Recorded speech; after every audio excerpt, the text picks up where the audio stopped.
Ataques de hacker à Lava Jato.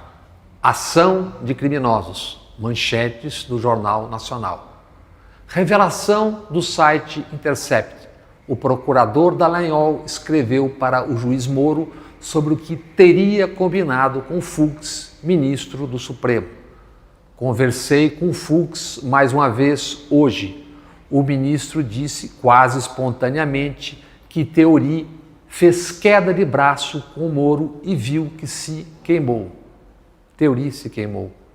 Dallagnol conta mais para Moro. Fux disse para contarmos com ele para o que precisarmos mais uma vez. Os sinais foram ótimos. Falei de nos protegermos como instituições. E ali, Dallagnol, sem saber, criou um meme. In Fux we trust. No Fux nós confiamos. O que temos aí?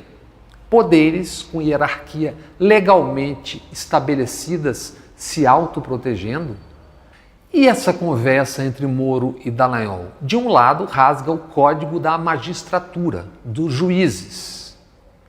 Juiz que se apresentava ao país como paladino da ética e da moral não pode fazer tabelinha com um procurador e vice-versa, porque isso contraria os códigos de conduta de ambas as carreiras e desmancha no ar discursos éticos e moralistas que ambos arrotaram durante anos. Isso não significa ataque ao que de bom tenha produzido a Lava Jato, como querem hipócritas que usam a operação como biombo para os seus interesses políticos, especialmente. Significa não fugir da exposição das porções que, infelizmente, foram contaminadas, apodreceram nas vísceras da Lava Jato. Conversei com Fux, se gaba o procurador. Se o que Dallagnol escreveu é verdade, só com essa rapinha já fica muito mal o ministro do Supremo. Porque nesse diálogo, Fux, lá do Supremo Tribunal, que pode quase tudo, autoriza um procurador a poder o que não pode. E mais, desautorizava o então relator da Lava Jato no Supremo, Theory Zavascki, que publicamente havia repreendido o juiz Moro pelo vazamento ilegal da conversa entre Dilma e Lula. Ilegal por expor publicamente quem não era investigado. Dilma era a presidente da República e não era investigada. Exposta da mesma forma ilegal também Marisa, mulher de Lula. Ambas expostas por decisão de Moro, que entregou para a TV Globo trechos de conversas ilegalmente gravadas e vazadas. O mesmo Moro que hoje critica a exposição de suas conversas pelo site Intercept. A mesma TV Globo que agora parece indignada com ilegalidades e não com os fatos escancarados. Por que agora reage como reage, veremos adiante. Sigamos naquele 16 de março. Além do vazamento tornado ilegal, parte da gravação da conversa feita pela PF também foi ilegal, porque excedeu em mais de 1 hora o tempo determinado pelo próprio Moro. O ministro Theory, então, criticou Moro por comprometer o direito fundamental da garantia ao sigilo.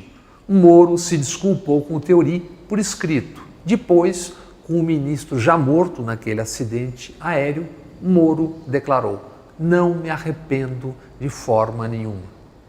Marco Aurélio Mello, do mesmo Supremo, também comentou aquele vazamento à época.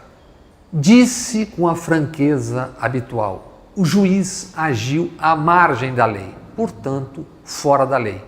Depois, Moro teria sua ação aprovada por 13-1, pelo mesmo TRF4, que manteria sua condenação a Lula com base num ato de ofício indeterminado.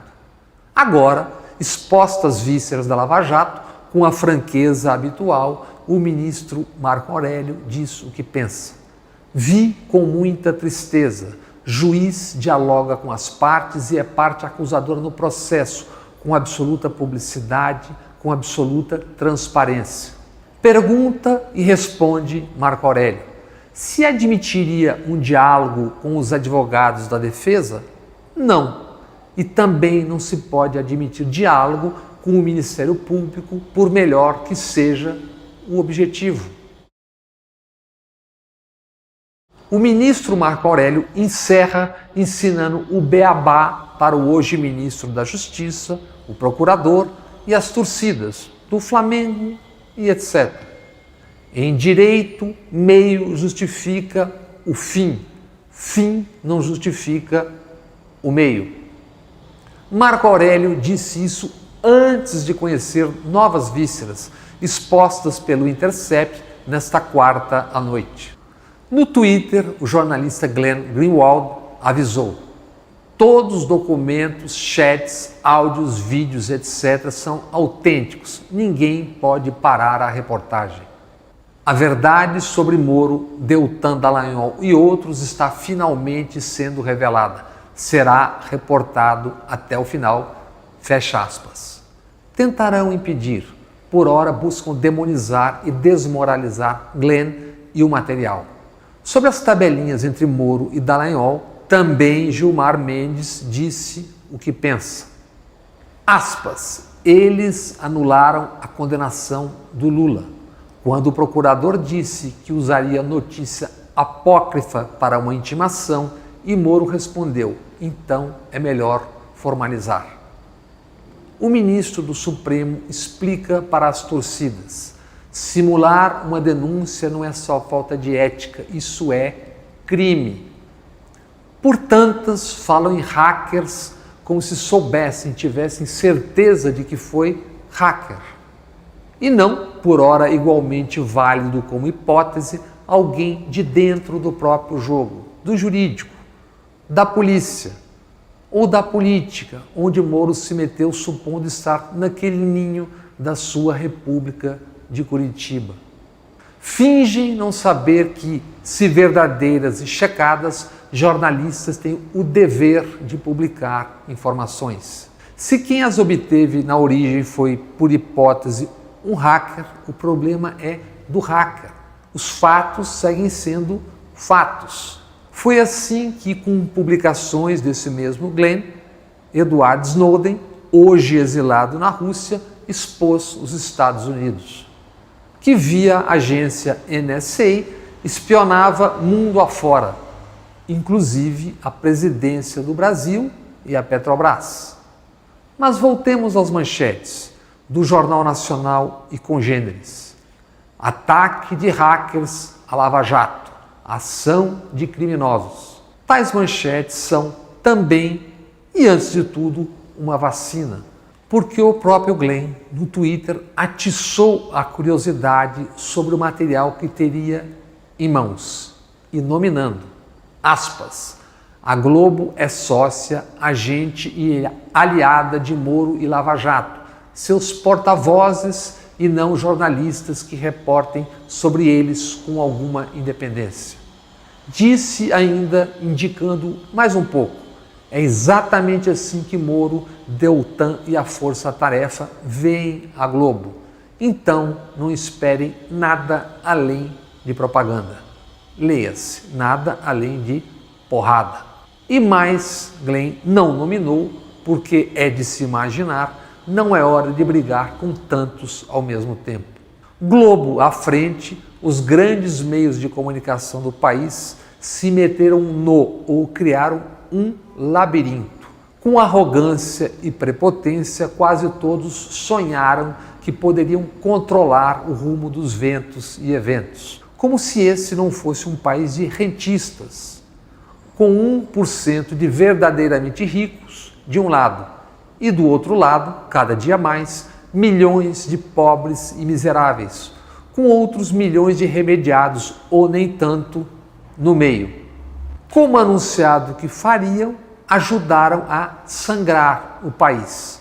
Acrescentaram uns 2% na queda do PIB, sonhando que valeria a pena porque teriam todo o poder de volta.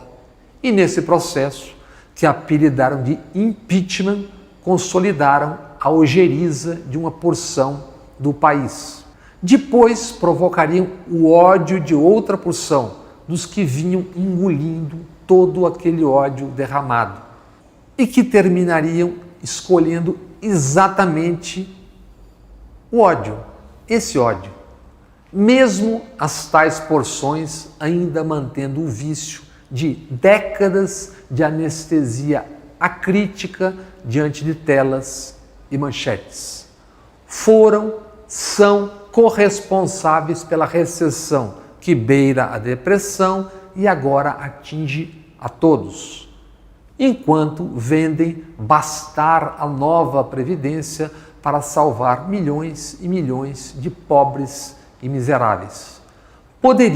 Deveriam todos estar no rastro da história do ano, da década ou décadas. Flávio e família e o evaporado Queiroz.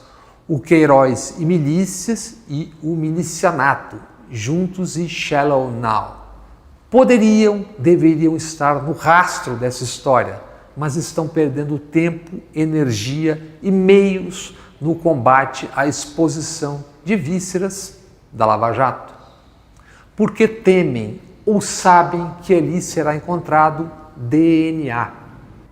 No caso da Globo, isso enquanto a cada um dos últimos meses lá se vão alguns milhões, dezenas de milhões do caixa. A diferença entre o que esperavam faturar e o que estão gastando. Mas essa é outra história do labirinto que todos criaram para si mesmos. Cada um enfrentará o seu minotauro.